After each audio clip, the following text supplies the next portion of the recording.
Well, good afternoon, everyone. It's just a minute past noon, and thank you for joining us today. We'll probably just give another minute to let folk register and join. I know it takes a couple of minutes on the Zoom to come through.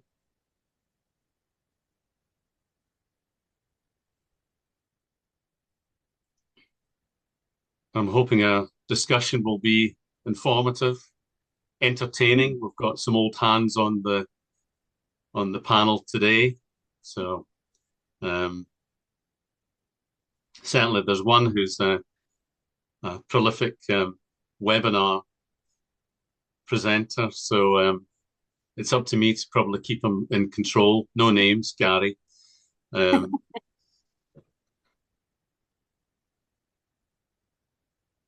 so my name is Danny Gallagher. I'm the business gateway manager for the Highland area. And obviously I drew the short straw today. So I hope you'll enjoy our discussion today. Just to let you know that the session is going to be recorded, so you can watch it afterwards. And I've put you all on mute, but not because I don't want to hear from you, but it cuts down on the background noise, obviously keeps a bit of order. And of course, if you want to eat your lunch, you can do that in secrecy. Just fire your questions via the chat box. And a reminder, if there's anything not covered during the discussion, there'll be a follow-up email, and you can contact us directly, the Business Gateway. And I think you probably know already that we love feedback, good or bad. So there'll be a URL code on the chat box at the end. So hopefully we've got everyone now joining us. And for the stragglers that join, it will obviously become apparent what we're going to be talking about. So cybersecurity isn't just a big business issue anymore. Small businesses across Scotland are now firmly on the radar of cyber criminals. Today's discussion is designed to cut through the noise. We'll explore why cybersecurity matters for every business. Now, I know we're always pushed for time, budgets, and for many, no in-house expertise, so the impact of an attack can hit even harder. From phishing emails and ransomware to data breaches and online fraud, the risks are pretty real. But so are the opportunities to strengthen our defences for our business staff and for our clients. Today's session is all about making cybersecurity feel manageable. We'll look at why it matters for business and break down the most common threats in a kind of straightforward and practical way, not in a scary way. So our panel of experts are going to share some simple steps you can take right away, along with affordable ways to build lasting resilience.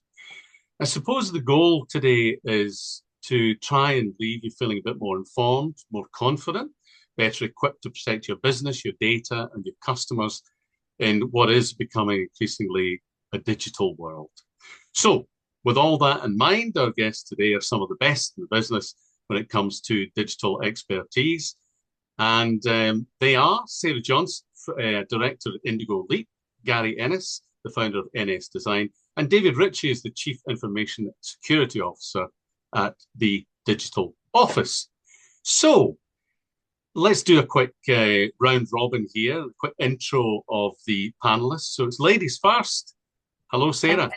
Hi everyone, how are you all doing? Thank you, Danny. So as Danny said, I'm Sarah Johnson. I'm director at IndigoLeap, a marketing and analytics consultancy.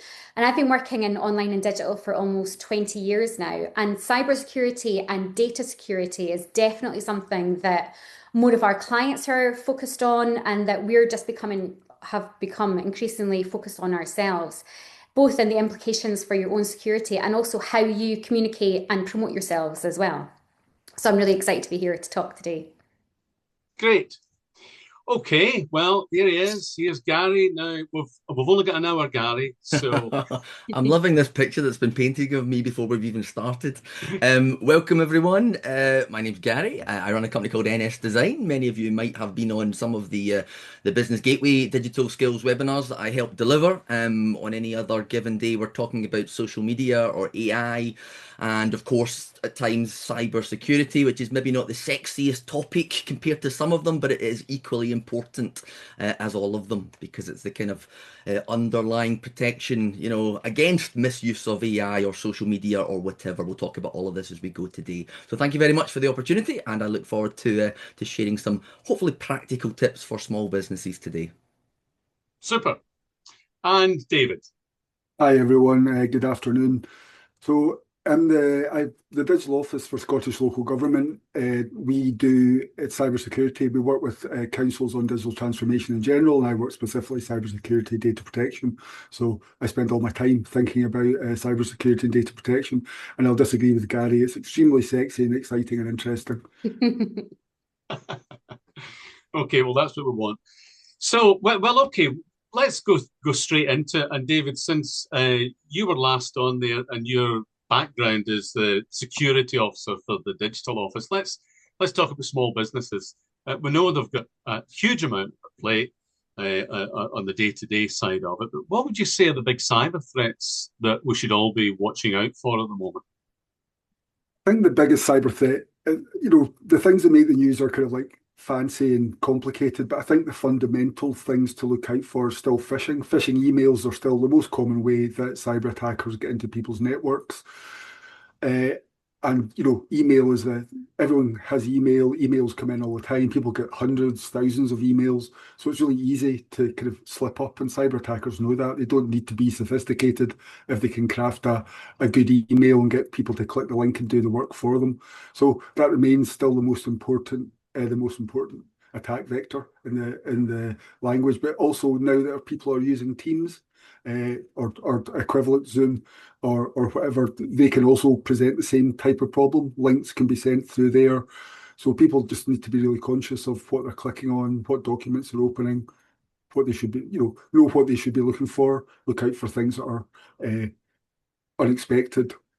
And what with AI coming along, making them a lot more kind of plausible as well. So, you know, it's certainly still the most dangerous area, I would say, particularly for small businesses. And so folk sometimes say that if it's from an unexpected source, so not somebody that would email you on a kind of regular basis or a new email, but I've heard on occasions, obviously, they attach to folk that you get emails from quite a lot. Yeah. And before you realise what's happening, you're opening that. Is that your experience? Absolutely, yeah. So, I mean, so just to give you a kind of personal kind of anecdote, every time somebody starts here at the digital office, basically in a day or two, they generally get an email saying, "Oh, could you buy some Amazon gift cards? I'm not wanting to give everybody a gift." So, I mean, things like LinkedIn. So when people change their status, they, you know, they get targeted. So there's obviously people out there monitoring that kind of thing. But if your supply chain, which is other people you do work with, if they get compromised, then you're automatically potentially exposed. And it can be people just emulating those people. But if they've actually got into their emails, then they could be sending from their accounts, sometimes even insert themselves into previous kind of conversation threads and kind of try and take them over. We saw that quite recently. In the kind of like public sector. So yeah, it is an extremely frightening.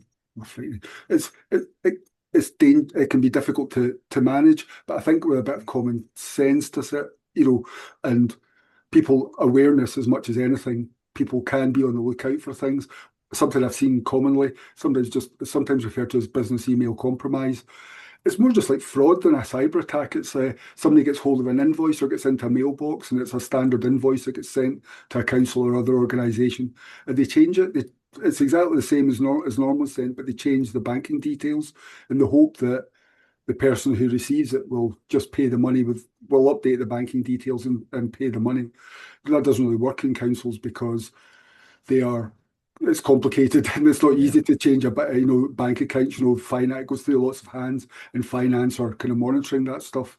But in a small organisation where there's maybe one bookkeeper harassed and maybe doing lots of other things as well, they may fall for it. So in a way, small and medium-sized enterprises are maybe more at risk because they don't have the same layers of kind of governance as a large organisation like a council has. Okay. And just for everyone who's joined us today, if you've got a question, just stick it in the chat. I've got a pile of questions here that I'm obviously going to ask. Sarah, you mentioned you've been in the business for 20 years. Now, I'm guessing you must have been working in a Spectrum ZX when you first started. But from your perspective, what's making small businesses such appealing targets for cyber criminals? Do you find SMEs sometimes underestimate the risks or have a few misconceptions about their own security? Oh, definitely. I think, yeah, like when you hear the word cybersecurity, it sounds scary and big and probably not for me. I don't know. It still makes me think of, I don't know, the Terminator somehow. I don't know. It feels like something that's not for small businesses. But increasingly, small businesses, unfortunately, we're the low-hanging fruit. So we don't have big IT departments. We don't have lots of money to throw at this. Like people have a different focus. So you're running the business, you're doing things. So it's not your instant focus. And that's why phishing is so easy to get in there because you're harassed and you're doing something else and something seems urgent and it can just catch you off guard. And I think because small businesses don't have the kind of the big focus on that and often have like less security, less focus on that, they are seen as the low hanging fruit. And I think it is just important. Like I'm sure like it's almost half of all small businesses have Yep. faced cyber attack in Yep. the last year, which is crazy. I think the And I latest think stats are just over half, Sarah. but now it's just, yeah, it is really prolific. And I think it's to just think this is for me. And yes, cybersecurity sounds like something that isn't, but it can just be simple actions to protect yourself. Like we lock our doors. We don't need to understand how a lock intricate inside it works, but we still all lock our doors. And it's the same with cybersecurity. It is for us. It is something that we should do. And there are kind of easy steps that we can build up to help protect ourselves. So, Gary, over 50% of small businesses then have been affected by Yep. cyber attack. Well, let's say a small business can only focus on a few quick wins. What three security measures would make the biggest difference, do you think? Well, I think you'll get different people with different answers to this, but for me, and it's maybe not the answer that many people expect, for me, the first thing is education. So kudos to everyone who's on this call today, okay? Because it's about knowledge, it's about awareness, it's about education, it's about realizing that you are a risk, and small businesses especially are indeed amongst the biggest group at risk. And it's not just education and awareness for you, the business owner, it's for you, your staff, your family, your kids. A lot of SMEs work from home, and we're sharing the same computers and networks as our family.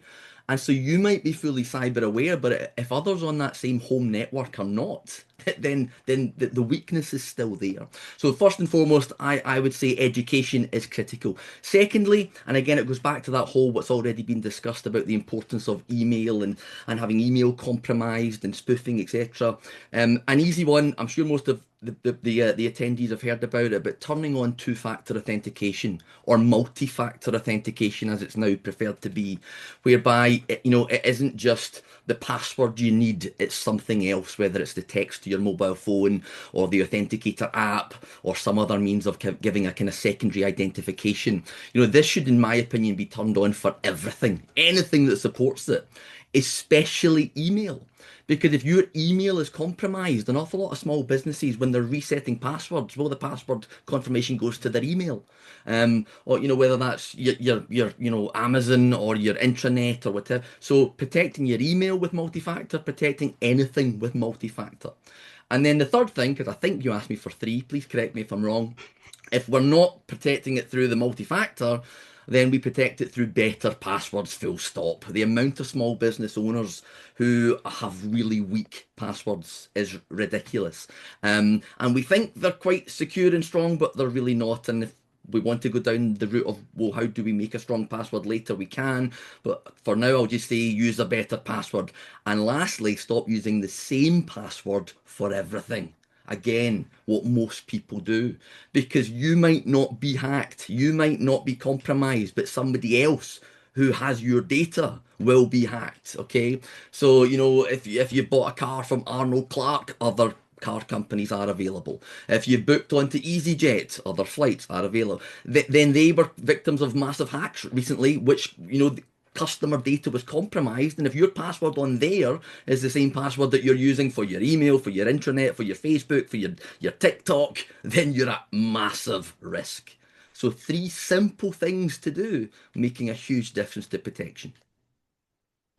It's interesting you say that. I remember a number of years ago, and I mean a number of years ago, that I was at a workshop with the guys in Dundee. I can't remember now what they were called, but the hackers, ethical hackers, and they went round the room and did the kind of usual. I'll bet we can guess some of your passwords.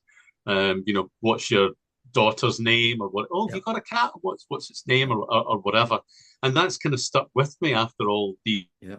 Is that what you guys mean by good cyber hygiene? That you got to take these steps, or is that something else? On a daily, weekly basis, what habits should businesses be getting into?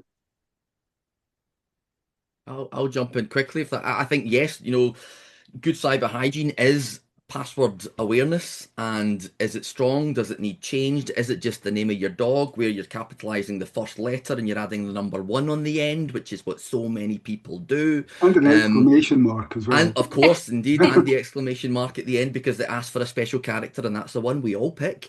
But also good hygiene for me is just about that whole mentality of thinking of cyber as part of your day-to-day routine.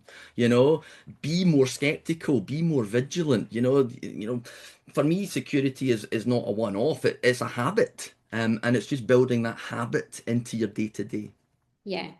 I think as well for it's updating, like what it's like, you're really busy and you're doing something and then something pops up and it's like update, and then everything needs updated, but it's really, really important to keep everything updated. So any software that you're using, the operating system of your devices, because these updates are most often security patches. Yeah. So hackers have managed to find a vulnerability. So an update comes out to keep it more secure and protect against that. So that's why updates are really important. So even if you're in the middle of something, do it at the end of the day. So just make sure that you've got time, you've got your updates up to date, because once you start getting really behind on that, that's when there's more vulnerabilities. We've got a whole raft of questions, so I'll just work my way through a few of them just now. Thanks, Emma, for asking this. In terms of taking online payments, for example, Invoice or Stripe, are there any particular areas of risk or vulnerability to look out for, or do banks and payment providers generally protect these transactions fairly well?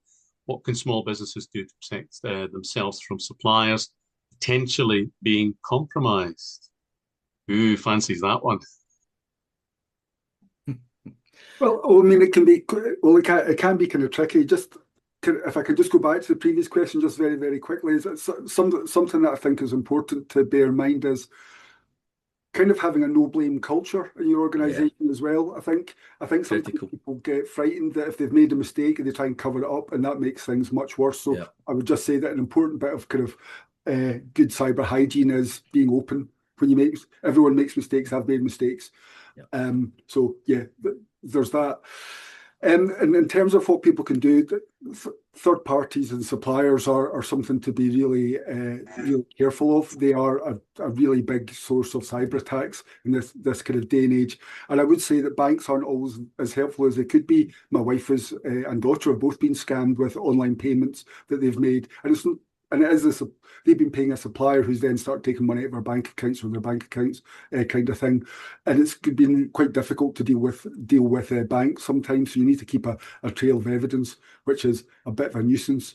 But the payment providers themselves, the card providers, should be PCI, which is a payment card industry security standard. So a lot of that stuff is secure. It's more like a kind of risk of fraud generally.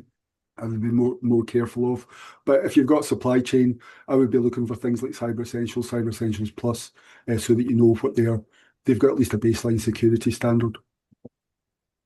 Again, I'd just jump in, and I will sound probably like a broken record at times today, but a lot of it is just that vigilance. If you're expecting an invoice to come in and it comes in, I still urge you to check the details of it, and I'll tell staff to check the details of everything. And if it's, if the bank details have changed on that invoice that you are expecting, then that requires a follow-up. That requires a phone call. That requires you, contacting that supplier and just double checking. Nobody will fall out with you for double checking that. They will fall out with you for making the mistake, the fundamental payment to the wrong scam account.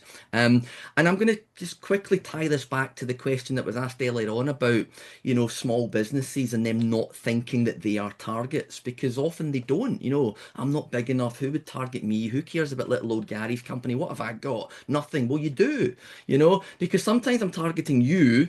I don't mean me literally, because I want who you've got. I want to fool your suppliers. I want to fool your friends. I want to. So I'm, you know, I'm targeting you so that I can pretend to be you, so that I can issue the invoice that you're about to issue to your supplier because they'll pay me instead. So that's what small businesses need to be aware of. It's not just protecting ourselves, it's protecting our wider reputation amongst everyone that we do business with, because this type of stuff happens so often. It is kind of scary. I know we said we didn't want to scare you today, but never think that these are the exceptions. This stuff happens every single day. Every day, my wife, Jan, who also happens to be our accounts manager, gets an email from me to say, Jan, can you pay this? And thankfully she knows it's not me. Now, what if she didn't know? You know, what if she was a new member of staff? What if she was a little bit more naive? It's regular. I know that some businesses are already taking action to ensure these kind of things, and we've got a question in the chat, which is, I think, is interesting, from Sarah, who starts off with, "Hi, I feel really silly, but I don't understand Norton." You and me, Sarah. So Sarah has subscribed and is now, it's asking for more add-ons, anti-tracking, protection against malicious attacks. It's getting really expensive, and I can't figure out what is essential and what is desired. So that is the question. Who wants to answer that? I mean, there are other antivirus platforms as well, but you know, what kind of level of protection should, you know, a small business have? Is there a low, medium, and high protection? And, you know, is the high protection worth it, or is it just belt and braces? Sarah, have you got any thoughts on that? I think it's in terms of like your actual, say you're using Norton or Bitdefender or whoever. I think it is just about thinking, well, what do we have and what do we need and what do we do and to what extent is this? If you're not online very often, you've only got, I don't know, you only need a small amount, you kind of think about that. And like all these big companies have lots of like help information. So I know it's a bit time consuming, but you can have a look at, well, what are the different tiers? What do we need? And yeah, it can be tricky when you're having to add on and having to think about it. But it is just thinking, well, what do I need? If you were going to secure your house, do you need security dogs? Do you need, like, what level of security would you have for that? It's trying to get into the mindset that, yeah, it all sounds confusing, but actually it's not. Like, what do we do online? Who has access to things? What do we use? How much data do we have? Like, if you had people's valuables in your house, you would lock them away in a safe. And it's just trying to think. That's the way I like to think about it, is what would I do if it was like in real life? And then, so what can we do online? So it can be really tricky. And these tools can look, oh God, I don't know, but have a little Google, have a look around, see what people say. But I mean, we tend to think about what do we have and what level do we need to protect it? And it's the same with, do you need to be cyber? Do you need cyber essentials? Do you need cyber essentials plus? It's thinking about what are your risks? What do you have and what do you need to protect?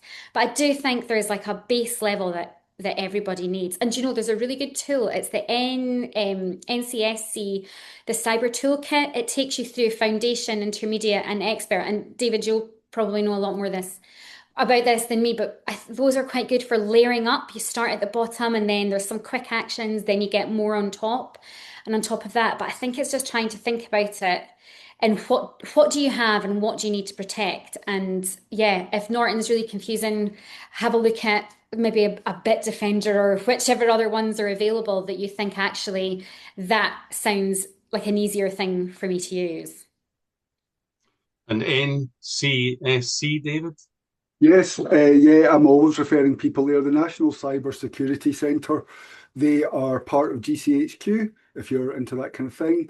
And they are the national technical authority in all things cybersecurity. Their website's fantastic. It's got advice that is geared towards people at home, just like normal everyday citizens, all the way through to people handling like incredibly sensitive data. So their website's huge. It's got a huge amount of advice, but you can go on and click on show me all the small, medium, all the SME information you have, and it'll give you stuff that is totally accessible for your needs. Thanks very much for your question, Sandra. That probably feeds into the question that you have been asking about Cyber Essentials and the free education. Well, I mean, let's talk about what factors we can put in place. What about cyber insurance for small businesses trying to figure out? I wonder what the key things that we should think about before deciding if it's actually worth it. What are your thoughts on cyber insurance, Gary? Well, the first thing I'd say, and this again might tie into further chat shortly, is one of the benefits, certainly to my knowledge, please somebody correct me if I'm wrong at a kind of wide level, one of the benefits of getting Cyber Essentials certified is it will very often come with a level of free cyber insurance as a value add from the route to getting certified. The thing I'd say about any level of insurance is it's it should sit alongside other preventative measures. Just because you've got insurance doesn't mean you're protected from cyber. All of the protection measures and your antivirus and your anti-malware and vigilance and staff awareness. These are arguably more important than insurance because not doing that, the insurance won't protect you. So it's almost the last layer of defense, not the first. But it's like everything. It can be really helpful if data is vital to you. If business interruption because of systems coming down is huge. If you're worried about your own liabilities because of data loss through being scammed, then yes, cyber insurance could be a good thing to consider. But equally, for many small businesses, they won't. And it won't really impact them because it's either going to happen or not, and insurance will not protect you. Is it costly? Do we know? It's like anything, it ranges. You can get very basic cyber insurance for not a lot of money at all. And as I say, you can get it for free if you go along the kind of cyber essentials type route, or it can cost an absolute fortune depending on what they are protecting and what risk factor you present to the insurance company. It differs. Okay, so we've had a few folk saying that they have been scammed in the past. So we'll talk about that in just a second. But just for everyone on the call today, Sally has very kindly put in the Cyber Toolkit link in the chat, which might be useful for you going forward. Well, let's talk about, if a small business suddenly realizes that they've been breached or hit by ransomware, what are the immediate steps that they should take to get it under control? Would that be one for you, David? Yeah, well, I think in terms of if you're getting hit, I would say the first thing to do is containment. So disconnect from the network, just in case it spreads, which is quite possible. But if it's broad ranging, it's you've got a few computers and they've all been affected, you might have to unplug your router. So when you're off the network at that point, your kind of computers are dead effectively. I would also encourage. There's an organisation, well, part of the Scottish Government. It's called the Scottish Cyber Coordination Centre. They are on hand to help public sector, private sector with cybersecurity incidents. So you can call them. I can get the number for distribution after this. I don't have it to hand, so you can call them. They've got somebody on duty 24 hours a day. But Police Scotland as well. You can call 111 and ask for their on duty cyber officer. They all work together, so they're coordinating bodies, so they will speak to each other on your behalf. And the Scottish public sector is really supportive and quite effective when it comes to responding to cyber attacks. So I would encourage people to make that step. Don't try and handle it on your own. Bigger organisations might have professional cyber incident responders who who know what to do in that situation. But I think if we're talking about SMEs, you probably won't. So I think that's your best option, because they will be able to rally the troops pretty quickly and get you the help you need and advise you, most importantly. Yeah.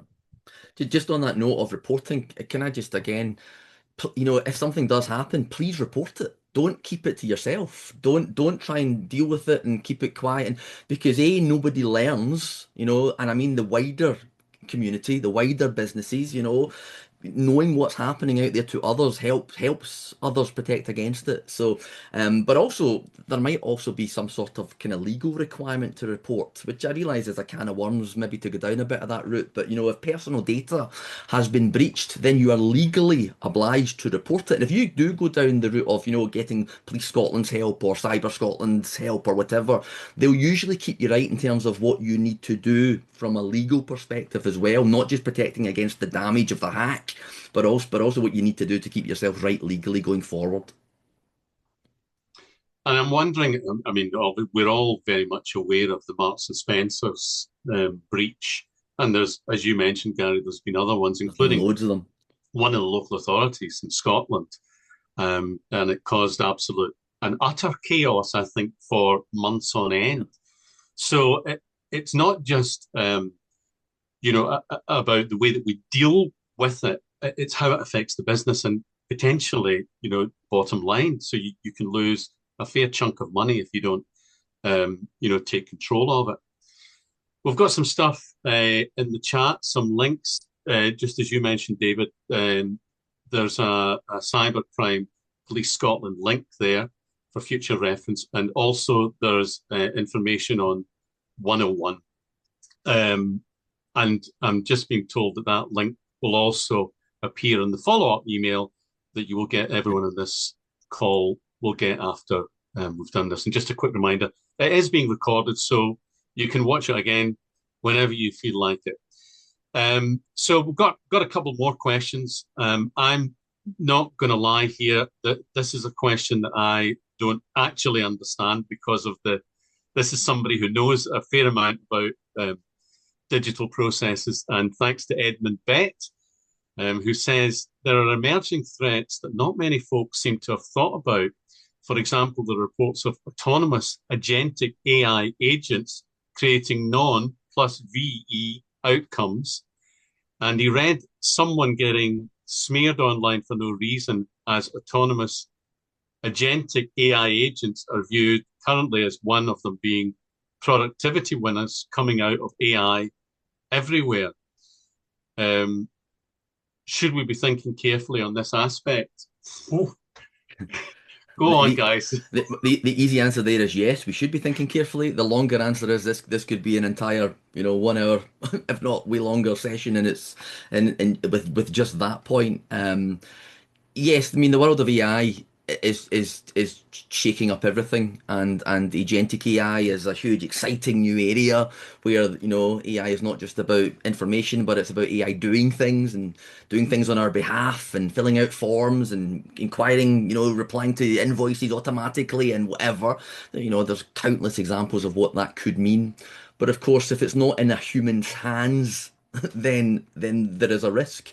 Because AI sometimes makes its own decisions. I don't mean that in an intelligent, sentient way. I mean that just in terms of how these work. As I say, can of worms. My goodness. So yes, the question was a good question. It's a big issue that probably does require a lot more thinking and a lot more discussion.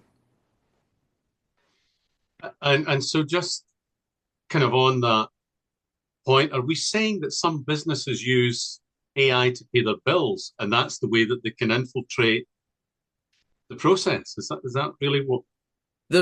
David, jump in as well here, and please. But in my view, there's two sides to this. One is AI is another security threat. Okay, so whatever AI tool you use, well, there's another password, there's another login, there's another system, and often, and you know what, I hold my hands up. It's people like me fault because I'm encouraging small businesses to look for AI opportunities and how to join the dots and how to use make.com so that your invoicing system talks to your backend CRM. But all of that presents extra threat.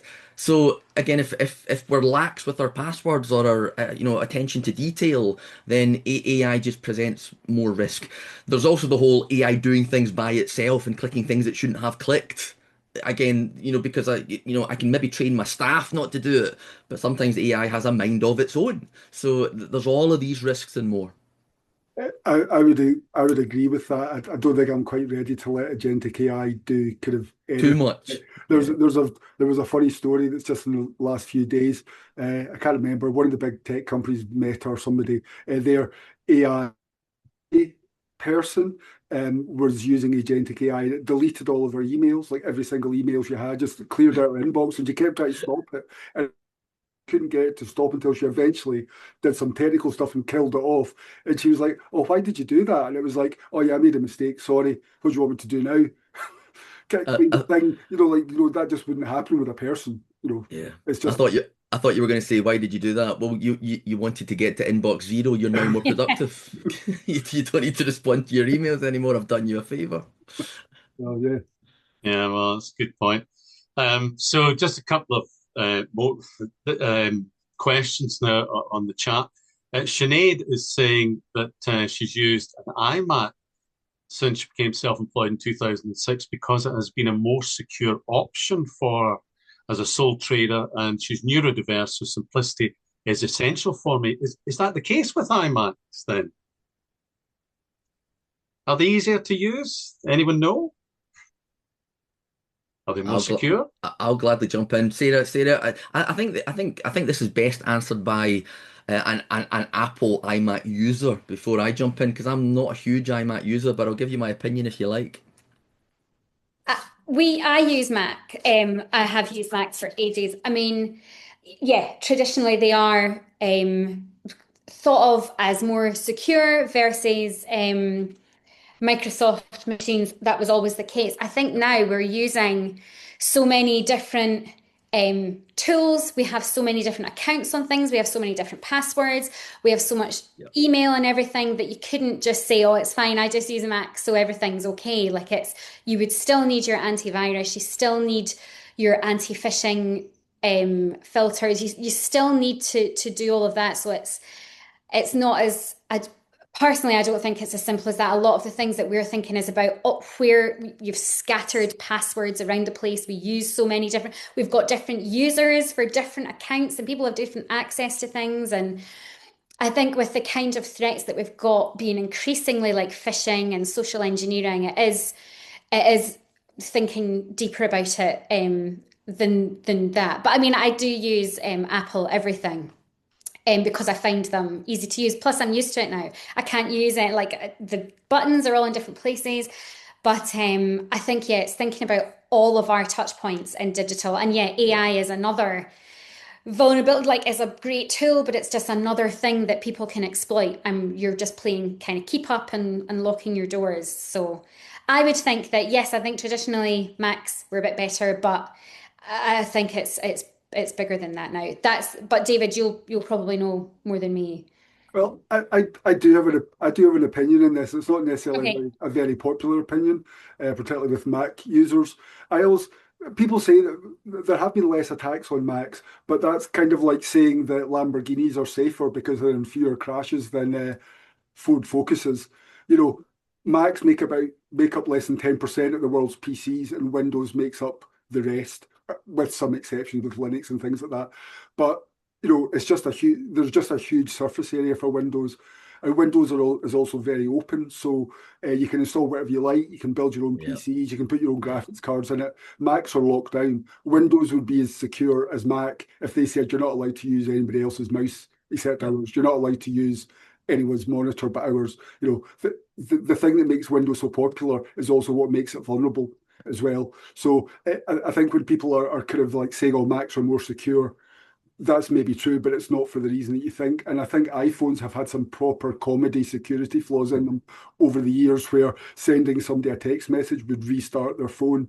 How Yep. did that get through any kind of quality testing? Microsoft would have been absolutely crucified for a mistake like that, but Apple just seemed to walk away from it, and everyone just thought it was a funny gaffe. I remember that It was hack. a funny gaff. I didn't think it was a funny gaff at I all. was a bit cheeky sending that text to some of my pals to just crash their phones for a laugh. Yes. Yeah, I mean that's mental.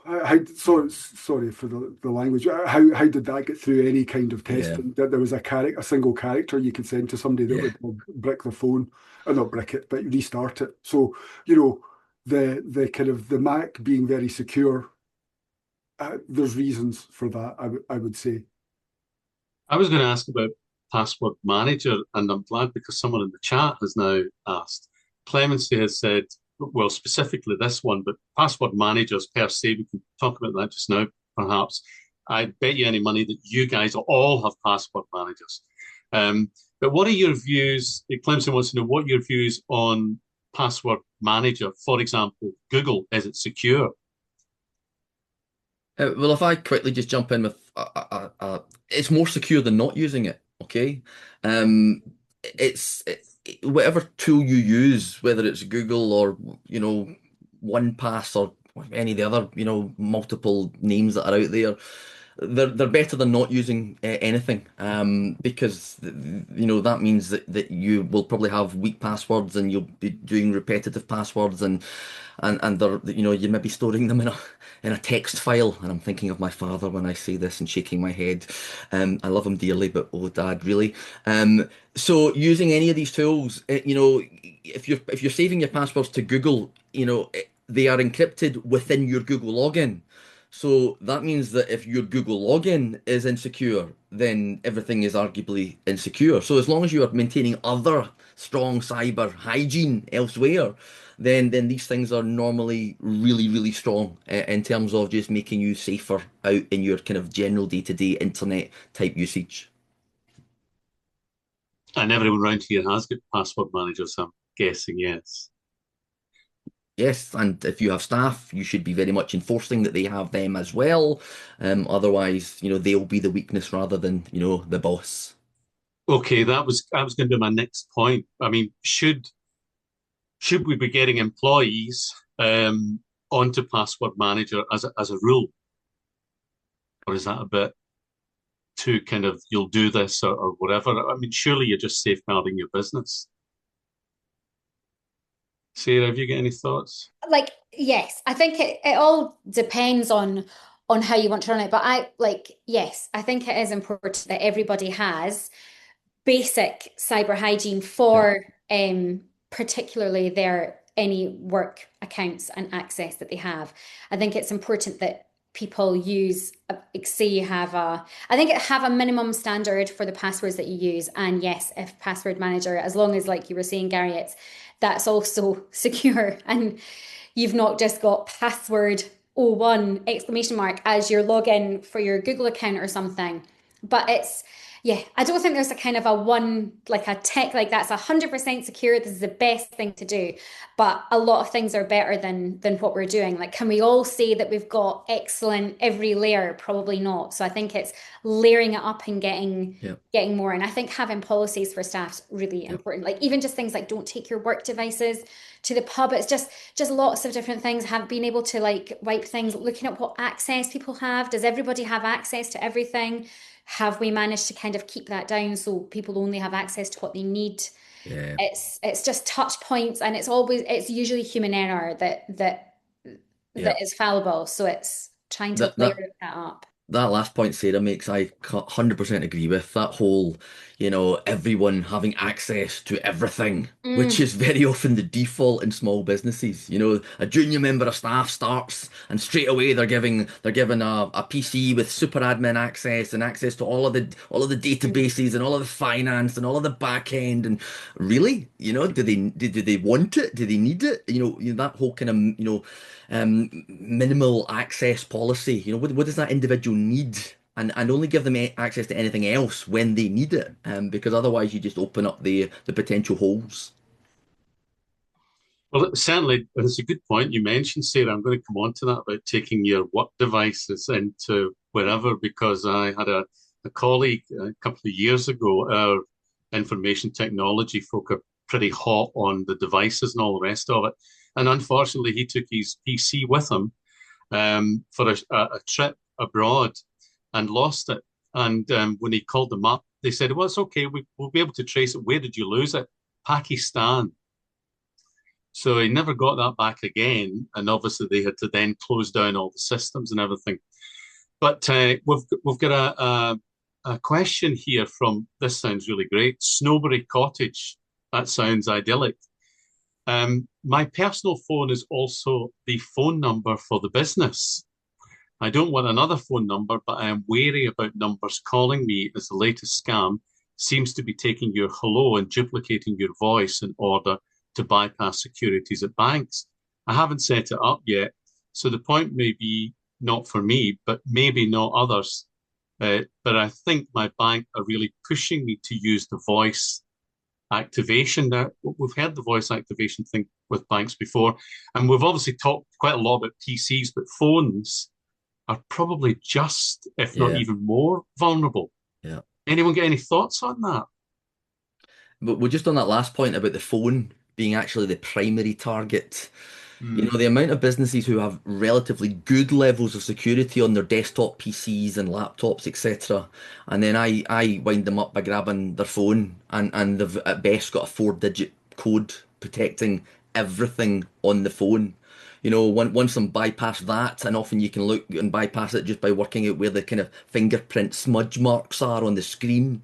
You know, everything else that's on there is open and easy accessed, and there's no password to email. I'm straight in. There's no password to your social media. I'm straight in. So I think the phone should never be forgotten about as one of the primary targets. But in terms of the whole people phoning you and recording your voice, this is happening. Let's make no mistake about it. I'd like to stress, in my opinion, that it's not quite as commonplace as the kind of scaremongering and the media make out. But it does happen. Again, AI partly to blame, whereby we can listen to the voice and we can clone it, and we can suddenly have audio recordings of you saying anything at any time. You know, these are some of the increasing AI-related risks of all of this. But yeah, again, it's just down to vigilance and common sense. And if you do receive a random call and somebody sounds like they're trying to keep you on the call for no obvious reason, just hang up, say nothing. Again, common sense goes a long way, but and vigilance. We've got quite a few folk in the chat saying that they have increased their security measures, so that's good news. That's positive. I'm just curious personally. When I get calls, it comes up suspected spam for some, but not all of them. So I don't know how the whole infrastructure works, that it can identify some and it can't identify others. And sometimes, obviously, the ones that it doesn't identify, you can be caught out on. So we've talked about here and now, but thinking ahead, how might the landscape change, and what should Scottish SMEs be doing now to future-proof their digital security? So we're even looking even maybe further into AI. David, anything that you would? Yeah, well, I mean, some of you may have heard of post-quantum cryptography. It's quantum computers. You've probably heard about them. They've been in the news. But the fear is that they will make the kind of encryption that we use at the moment, the stuff that you use to pay your bank or go online, those little sort of padlocks you see on your browser, that if these computers get much more powerful, that stuff will be irrelevant, because the mathematics that they rely on to be encryption will be broken by these computers. But not to worry, there are already algorithms that are better, that can prevent that being a problem. A lot of the stuff you have to do, if you're a small business and you don't have server estates and things like that, you might not need to worry about it too much, because the browsers will update automatically. As long as you do your patching and all that, they will be updated. But if you do have a bit of technology in your organization, you might need to make sure that stuff is being updated properly. We know that there are already hackers, some of the best in the world, I guess. They're hoovering up information that they know that they can't decrypt at the moment, but they're confident that they will be able to in the near future. It's called harvest now, decrypt later kind of attacks. So they are copying sort of like internet traffic for that very reason. And I think AI, as already mentioned by kind of Danny, is going to be a force for evil, as well as potentially a force for good. But I think it's going to. One of the biggest fears is it's going to take people who are maybe not very technically astute who'd have been locked out of like the cyber criminal market, and it will make them good cyber Yes. criminals. It'll give them a lot of powers that they wouldn't have otherwise had, and that could be quite a scary world when, let's say, teenagers who are a bit dysregulated can do the kind of attacks that at the moment are only in the hands of, like, the Chinese state security or whatever. Yeah.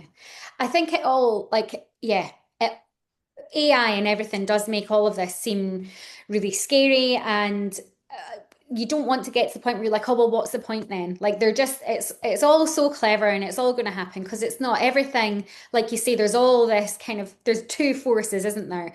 There's the people trying to break in and the hackers, then there's all the security measures and everything.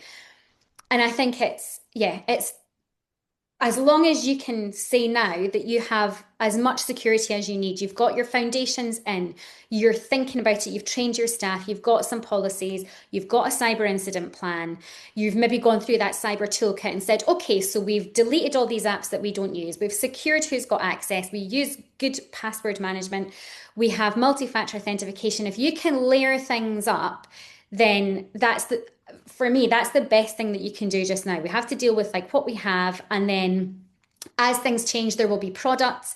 There's people who are going to want to benefit off this and make us all pay to protect and things, or make us use their system over another. So I think it's just keeping up to date with this and keeping cybersecurity as important in your head as you would your own. Like, I know I keep talking about a house, but you secure your house, you lock it. It's front of mind. You secure your business premises. If you have that kind of same mentality with your cybersecurity, then yes, if people have developed an amazing skeleton key that opens every door, then you get different kinds of locks. Like there will likely always be a back and forth. Yeah. Just If don't I get so scared of it that you don't do anything. Like keep your totally. layers up. Totally. I'll just chip in with just one wee extra thing, because the question was all about, future risks. I think one of the things that every organization needs to be aware of is one of the biggest risks is doing nothing. And I don't just mean that your computers and your data, etc., will be at risk. Of course they will if you do nothing, but I mean that whole perception of doing nothing. There's going to be more regulations enforcing some of this stuff. Your suppliers will be demanding a level of cyber assurance. They'll be looking at you and asking you more questions about what your policies are. And so in terms of just future growth, and the opportunity in the future, getting on top of your cyber now is important now and will be more so in the future. You'll be knocked back from tendering if you don't have some of this stuff. You'll not get the client if you don't, if you're not seen to be practicing best practice cyber hygiene, etc. So the future of your business literally is depending on cyber security, not just from a technical, being hacked perspective, but actually just being a good business, doing things with customers and clients of the future. So are we saying that every business should have a cyber policy? Is that really what we're saying? Yes. Okay. So we've only got a few minutes left. I'm conscious that I haven't actually got around to all of the questions, but I'll just quickly read this one from Jason. NCSC, we talked about earlier on, current guidance is use 3 random words for unique, strong, memorable passwords. However, we insist all our customers use a dedicated password manager to generate unique, strong passwords for all Cyber Essential certificates that we would conduct for our customers. Google Password Manager is a step up from using nothing, as Gary suggested, but many customers save passwords in their browser, mobile device, and elsewhere, which means no consistent approach to password management.